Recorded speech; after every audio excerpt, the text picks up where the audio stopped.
There is a moment in every person's life, quiet, almost invisible, when the world stops asking what you want and starts asking what you're made of.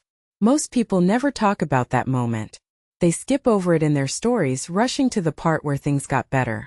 But today we're going to stay in that moment because that is exactly where your life can change. This is the story of Marcus. And this is the story of the last seed.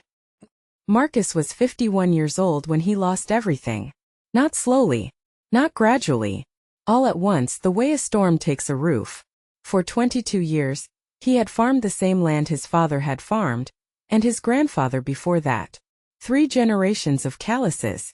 3 generations of early mornings and sunburned necks. He grew tomatoes, corn, wheat, and sunflowers. Neighbors would stop on the road just to admire the rows. So straight, so full, they looked like something painted. But the drought came in the 3rd summer without warning. Not a dry spell. A silence. A complete withdrawal of rain. As if the sky had decided to hold its breath and never exhale. The first year, Marcus used his savings to buy water from neighboring counties. The second year he took loans. By the 3rd year there was nothing left to borrow against. He had to sell the equipment first. Then the animals. Then half the land. His wife, Elena, stood beside him through every auction. She never complained. But Marcus saw what the silence cost her. He could see it in the way she folded her hands when the auctioneer spoke. At night he would lie awake and run the numbers again and again, as if somehow the math would change if he tried it enough times. It never did.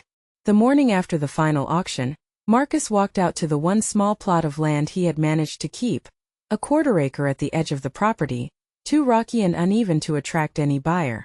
He stood there for a long time. The wind moved through the empty space where his crops used to be. You could almost hear an echo, the ghost of better years. In his coat pocket, his fingers touched something small and hard. He pulled it out. A single tomato seed, left over from a packet he'd been carrying for months. He hadn't even realized it was there. He stared at it for a very long time. Now, a reasonable man, a practical man, would have put that seed back in his pocket.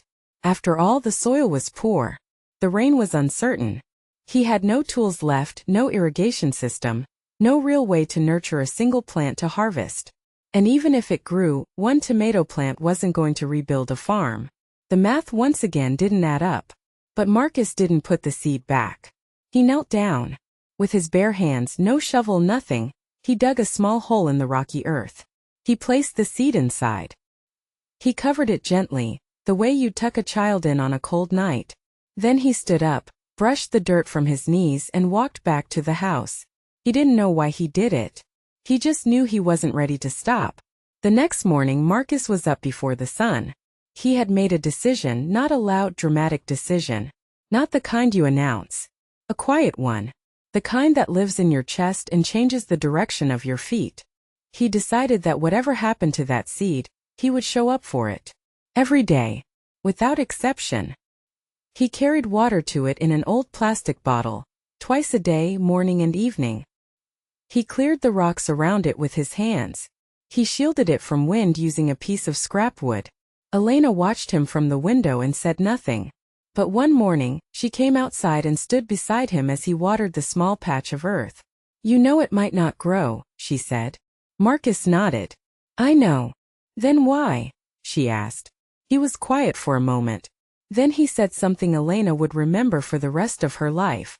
"Because I need to prove to myself that I haven't stopped believing in things that take time." She reached out and took his hand. They stood there together in front of a patch of dirt. And somehow, it felt like the most important place in the world. 14 days passed. Nothing visible. Marcus kept showing up. On day 18, a neighbor stopped by. He looked at the little cleared patch and raised his eyebrows. "What are you growing?" he asked. "Hope," said Marcus.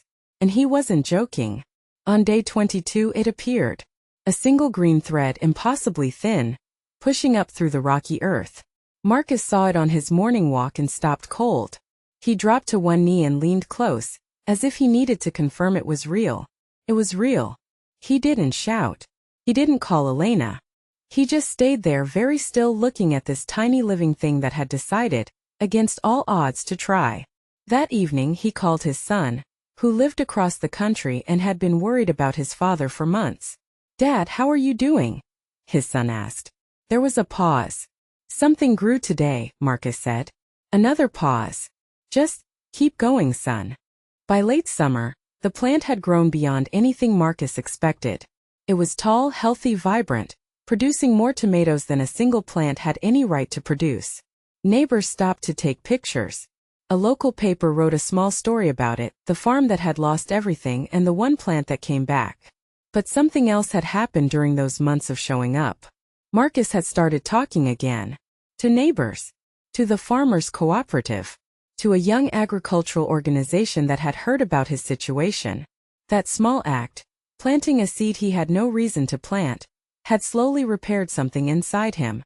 Had rebuilt the part of him that believed action still mattered.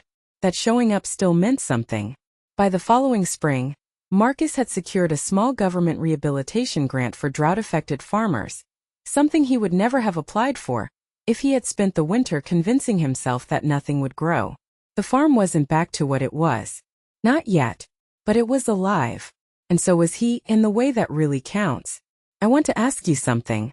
Right now, in your life, what is the one thing you have been too afraid to plant, because you're not sure it will grow? What is the dream you've been holding in your pocket, turning it over and over with your fingers, but never quite putting into the ground? Here is what Marcus learned, and what I hope you hear today. The harvest is not the point. The planting is the point.